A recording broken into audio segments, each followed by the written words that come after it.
சோதனையை வெல்வதற்கான 5 வழிகள். 1.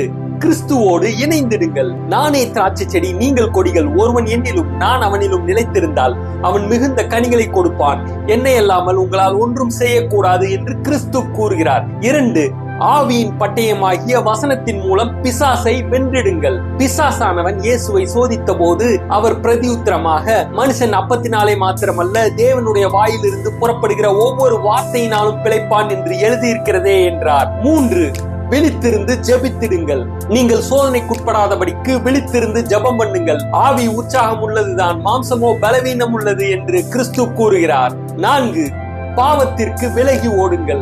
அன்றியும் பாலியத்துக்குரிய இச்சைகளுக்கு நீ விலகி ஓடி சுத்த இருதயத்தோட கர்த்தரை தொழுது கொள்ளுகிறவர்களுடனே நீதியையும் விசுவாசத்தையும் அன்பையும் சமாதானத்தையும் அடையும்படி நாடுங்கள் என்று அப்போஸ்தலனாகிய பவுல் கூறுகிறார். 5.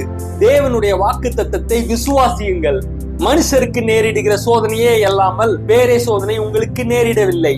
தேவன் உண்மையுள்ளவராயிருக்கிறார். உங்கள் திராணிக்கு மேலாக நீங்கள் சோதிக்கப்படுகிறதற்கு அவர் இடம் கொடாமல் சோதனையை தாங்கத்தக்கதாக சோதனையோடு கூட அதற்கு தப்பித்துக் கொள்ளும்படியான போக்கையும் உண்டாக்குவார் என்கிற வாக்குத்தத்தத்தை விசுவாசித்து சோதனையை வென்று உங்கள் பரலோக பயணத்தை தொடருங்கள்.